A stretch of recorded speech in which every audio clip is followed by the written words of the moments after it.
नमस्कार, आप देख रहे हैं चंपारण टुडे और मैं हूं राजू सिंह। इस समय बिहार बोर्ड ने इंटर और मैट्रिक, इंटर बोलने का मतलब 10+2, जिसको बिहार बोर्ड के भाषा में इंटरमीडिएट क्लासेज कहते हैं, दोनों की परीक्षाएं आयोजित होने के बाद परीक्षा फल भी प्रकाशित हो गई है। और पूरे घोड़ासहन प्रखंड क्षेत्र में आकाश कुमार नाम के बच्चे ने पूरी तरह से धूम मचाया है 470 अंक लेकर के। और वह छात्र कहाँ कहाँ पढ़ा है, यह इसके पहले वाले वीडियो में आप लोगों को हम दिखा चुके हैं। आज हम आए हुए हैं घोड़ासहन के ही गांधीनगर में अवस्थित मास्टर माइंड क्लासेज के पास जो है, और वह छात्र जिसका हमने अभी नाम लिया आकाश कुमार, जिसने 470 अंक प्राप्त किया है और संस्कृत और हिंदी की पढ़ाई छात्र ने इसी इंस्टीट्यूट से किया है। तो हमारे साथ आज हैं चंदन झा जी, जो बताएंगे कि आखिर इन्होंने आकाश कुमार को कौन सा मंत्र दिया कि छात्र ने 470 अंक प्राप्त करने के साथ साथ संस्कृत और हिंदी में भी उत्कृष्ट अंक लाया है। तो सबसे पहले चंदन जी, स्वागत है आपका हमारे कार्यक्रम में जो है। जी जी नमस्कार, बहुत बहुत धन्यवाद। हम यह जानना चाहेंगे, क्योंकि बहुत सारे इंस्टीट्यूट हैं पूरे घोड़ासहन में और छात्र भी बहुत सारे हैं, लेकिन उन छात्रों में कुछ ऐसे छात्र हैं जो अपनी विशेष पहचान छोड़कर जाते हैं। इसमें एक नाम आता है आकाश कुमार का, और वह छात्र भी हमारे घोड़ासहन प्रखंड क्षेत्र से ही ताल्लुक़ रखता है और इतना बढ़िया अंक लाया है कि प्रखंड क्षेत्र कौन कहे, पूरे ज़िले में उसने अपने साथ साथ अपने गुरुजनों का और आपके इंस्टीट्यूट का भी नाम गौरवान्वित करने का जो है ये किया है। तो हम यह जानना चाहेंगे कि आखिर आपकी जो मेथड है पढ़ाने की, जो प्रक्रिया है, जो तरीके हैं, वह किस तरह से है कि छात्र इतने अच्छे उत्कृष्ट अंक प्राप्त करते हैं। सबसे पहली बात तो छात्र को पढ़ाना और उसको पढ़ने लायक बनाना, ये भी टीचर का ही काम होता है। बहुत सारे छात्र होते हैं जिनका पढ़ाई से कंसंट्रेशन हट जाता है, तो ये टीचर का काम बनता है कि कैसे उसको हम मोटिवेट करें, कैसे उसके लाइफ के लिए, कैसे उसके ब्राइट फ्यूचर के लिए क्या ऐसी बातें कहें कि उसकी दिशा मुड़ जाए और उसका सारा कंसंट्रेशन, सारा ध्यान पढ़ाई की ओर आ जाए, और उसके मन में ये कैसे जुनून आए कि हम एक छोटे से मार्केट में रह करके भी, घर पे रह करके भी, बहुत सारे कमियों से लड़ करके भी, आर्थिक तंगी में रह करके भी इस तरह का रिजल्ट ला सकते हैं कि पूरे बिहार में अपना नाम गौरवान्वित करें। अच्छा, आपका जो इंस्टीट्यूट है, जैसा कि आपने नाम रखा है मैथ्स के ही मास्टर माइंड, ठीक है, और आप पढ़ाते हैं संस्कृत और हिंदी, तो इसके विषय में बताइए कि संस्कृत और हिंदी की तैयारी आपने कैसे कराया बच्चों को। संस्कृत और हिंदी के लिए सबसे बड़ी बात तो ये होती है कि उसका टेक्स्ट बुक जो है, लिटरेचर जिसे कहते हैं, जिसके लिए 2 बुक्स आते हैं, हिंदी में भी और संस्कृत में भी, उस दोनों को काफ़ी गहराई से साहित्य की भूमिका को बताते हुए, साहित्य की हर विधा को फोकस करते हुए, प्रकाशित करते हुए मैंने उसको पढ़ाया। और सबसे बड़ी बात उसमें व्याकरण की भूमिका। साहित्य को शुरू करने से पहले हमने अपने सारे बच्चों को इस प्रकार से व्याकरण का ज्ञान दिया कि वे साहित्य को खुद ब खुद पढ़ सकते थे, और हमने थोड़ा सा गाइड कर दिया, मार्गदर्शन किया, और बच्चों ने अच्छा करके दिखाया। अच्छा, एक संस्कृत में कहावत है, पुस्तकस्थे तुया विद्या पर हस्तगतम धनम, कार्यकाले समुत्पन्ने न सा विद्या न च धनम। इस यह जो दोहा या फिर जो भी कहिए, श्लोक जो भी कहिए इसको, यह किस हद तक जो है फिट बैठता है, और इस पर आप क्या कहना चाहेंगे। बहुत ही बढ़िया दोहा है ये, और ये जीवन के लिए, जीवन के हर कदम पे चलने के लिए, सफलता प्राप्त करने के लिए, बच्चों में उत्साह भरने के लिए, जो बच्चे अपने रास्ते से भटक रहे हों, हो सकता है उनके मन में कई तरह की भावनाएं आ रही हों कि शायद मैं ऐसा नहीं कर सकता हूं, उनके लिए यह दोहा उन्हें मार्गदर्शन करने का, उन्हें सही रास्ता दिखाने का और भटके हुए मार्ग से सही मार्ग पे आने के लिए बहुत ही उपयुक्त दोहा है ये। चलिए, बहुत बढ़िया। मेरा कहने का तात्पर्य ये था, जैसे आपने बताया कि टेक्स्ट बुक है, ठीक है, तो मैं इस ओर आपका ध्यान आकृष्ट करना चाहा कि किताबों में तो हर चीज़ होती ही है, फिर गुरु की आवश्यकता क्यों पड़ती है, इस पर थोड़ा सा आप फोकस करें जो है। गुरु शब्द का अर्थ ही होता है गु और रू। गु का मतलब होता है अंधकार और रू का मतलब होता है प्रकाश। जो हमें अंधकार से प्रकाश की ओर ले जाए उसे गुरु कहते हैं। और किताब की बात मैंने इसलिए किया कि वहाँ बात मार्क्स की है और क्वालिटी की है, कि हमने क्वालिटी भी दिया, मार्क्स भी दिया, तो उसमें व्याकरण और साहित्य दोनों की भूमिका रही है।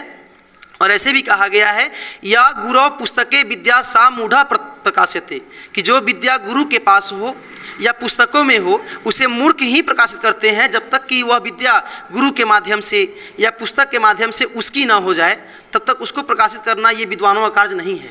और उस किताब की जो ज्ञान है या मेरे पास जो ज्ञान था उसको उस बच्चे ने पूरी ईमानदारी से, पूरे लगनशीलता से अपने अंदर उतार लिया और यही आज उसके लिए अच्छा परिणाम है।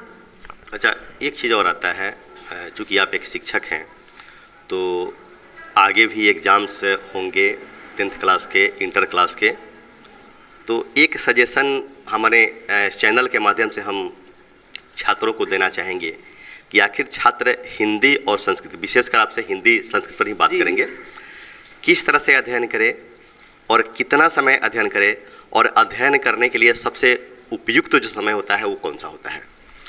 अध्ययन के लिए जो सबसे उपयुक्त समय है ऐसे तो प्रातः काल का है, लेकिन मेरे हिसाब से जब भी छुट्टी मिले, जब भी समय मिले, अपने पढ़ाई पर फोकस करें। कोई भी समय उपयुक्त नहीं होता है और कोई भी समय अनुपयुक्त नहीं होता है। जब छुट्टी मिले तब लग जाए। और जहाँ तक बात संस्कृत और हिंदी की तैयारी की है तो बच्चे सबसे पहले इसके लिए व्याकरण की तैयारी करें। और कुछ शिक्षक भी पढ़ाते होंगे, उनसे ही मेरा ये निवेदन है कि पहले बच्चों को व्याकरण पढ़ाएं, ताकि शब्द शक्ति उनके पास होगी, शब्द निर्माण करने की शक्ति होगी, तब जो है वो किताब को पढ़ पाएंगे, साहित्य को पढ़ पाएंगे।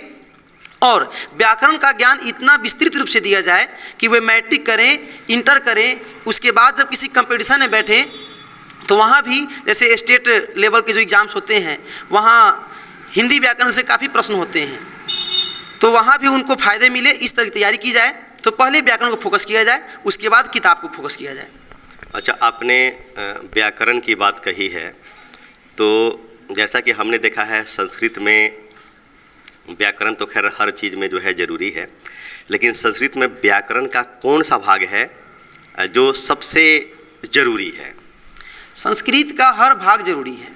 सबसे पहले तो उसका वर्ण प्रकरण है, संधि है, जिससे भी संधि और वर्ण दोनों से 6 नंबर के प्रश्न आते हैं मैट्रिक की परीक्षा में। और ऐसा है कि वो हिंदी संस्कृत दोनों में एक समान है, थोड़ा सा डिफरेंस है, उसको क्लियर कर लिया जाए तो दोनों अच्छा हो सकता है।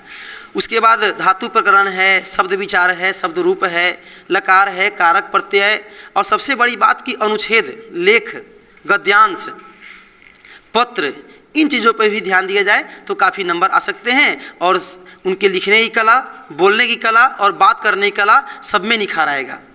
अच्छा, एक चीज़ देखा गया है, जैसा कि चाहे वह CBSE हो या बिहार बोर्ड हो, जैसा कि पहले से संस्कृत को एक कंपलसरी सब्जेक्ट के रूप में देखा जाता था, लेकिन अभी धीरे धीरे संस्कृत जो है हमारे सिलेबस से या कहें छात्रों के रुचि से जो है गायब हो रहा है।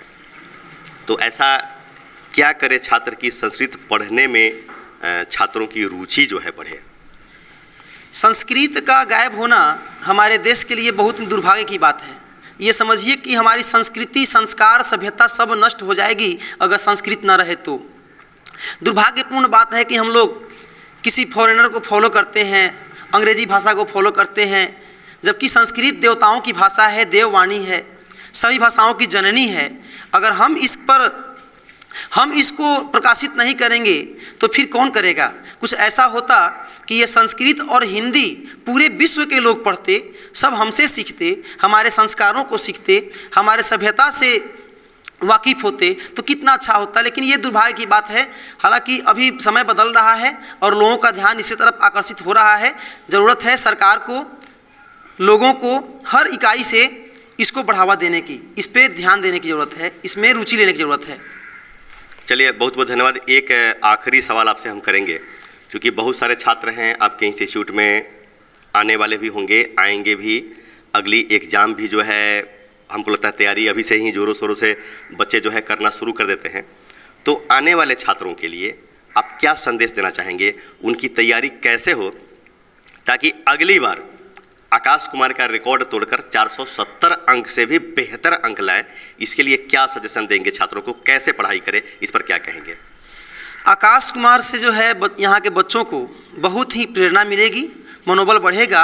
अगर उनके मन में ये बात होगी कि हम लोग तो बहुत छोटे शहर में हैं, क्या हमें ऐसी पढ़ाई मिलती है कि हम भी बिहार टॉप में स्थान ला सकें, तो उनके लिए ये बड़ी सौभाग्य की बात है, उनको प्रेरित होने की बात है कि आप यहाँ से, जब आकाश कुमार ने 470 नंबर लाया, जबकि बीच के कुछ महीनों की पढ़ाई बाधित भी रही है कोरोना काल में, लॉकडाउन के चलते, लेकिन फिर भी उसने इतना अच्छा नंबर लाया, तो इससे भी बेहतर नंबर बच्चे ला सकते हैं। उसके लिए सही मार्गदर्शन की आवश्यकता है और उनके स्वाध्याय, उनकी परिश्रम के साथ साथ उनके माँ बाप भी अगर इसके लिए सचेत रहें, बच्चों पे ध्यान दिया जाए। हमने बच्चों का इंटरव्यू देखा तो बच्चों ने सबसे पहली बात क्या कहा कि इसमें मेरे माता पिता के साथ साथ गुरुजनों का भी सहयोग है, लेकिन माता पिता के साथ साथ तो उनका भी यह कर्तव्य बनता है कि वे अपने बच्चों को इस तरह के संस्कार दें, इस प्रकार से उन्हें समय की पाबंदी में रखें कि बच्चे गलत कदम ना उठाएं और पढ़ाई के प्रति प्रेरित रहें। अगर माँ बाप अच्छा करके भेजेंगे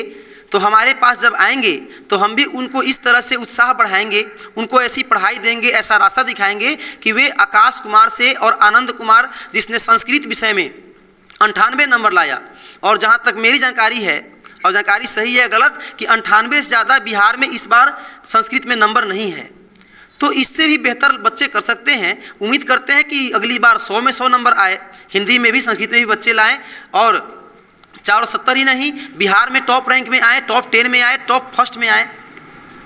चलिए, बहुत खूब। एक सवाल आपने खुद खड़ा किया है, कोरोना, एक नाम सुनते ही थोड़ा सा जेहन में जो है एक अलग सी सिहरन टाइप की आ जा रही है। तो इस स्थिति में जैसा कि आप देख रहे हैं, आपके इंस्टीट्यूट वाले शिक्षक लोग भी सरकार को आड़े हाथों ले रहे हैं, जैसे कि सिनेमा हॉल मॉल, जो नारा आप लोगों का चल रहा है कि सिनेमा हॉल में कोरोना नहीं है और शिक्षण संस्थान में कोरोना है, तो कि अभी जो है सरकार एक गाइडलाइंस जारी की है जिसमें 18 अप्रैल तक जो है इंस्टीट्यूट विद्यालय को बंद रखा गया है। तो इस पर आप क्या कहना चाहेंगे कि क्या शिक्षा व्यवस्था से ही कोरोना आता है या फिर कैसे, सरकार के इस आदेश को कैसे लेते हैं आप? सरकार की जो पहलू है, हालांकि स्कूल कोचिंग में देश का भविष्य पढ़ता है, देश का भविष्य पलता है, इसलिए सरकार का ये कहना कतई गलत नहीं है। लेकिन सरकार की ये जो नीति है, जब वैक्सीन बन चुकी है और सबसे अधिक समस्या स्कूल कोचिंग में है, वहाँ देश का भविष्य पल रहा है, तो क्यों ना उस वैक्सीन को सबसे पहले स्कूल कोचिंग में दिया जाए। जब तक बच्चे पढ़ेंगे नहीं, देश बढ़ेगा कैसे? तो सरकार कहीं ना कहीं तो गलती कर रही है। इसके लिए मेरे अनुसार सबसे पहले कोरोना की वैक्सीन स्कूल और कोचिंग में ही प्रोवाइड करनी चाहिए, उसके बाद कहीं भी दें। चलिए, बहुत बहुत धन्यवाद आपका। तो विशेषकर यह इंटरव्यू छात्रों के लिए था, जैसा कि चंदन सर ने बताया कि कैसे छात्रों को पढ़ाई करनी चाहिए, और पढ़ने के लिए जैसे बोलते हैं लोग कि सुबह का समय बेहतर होता है या रात का समय बेहतर होता है, जैसा कि सर ने बताया कि ऐसा कुछ नहीं है, छात्र जब भी चाहे पढ़ सकता है। चलिए, बहुत बहुत धन्यवाद चंदन सर आपका जो है। धन्यवाद सर।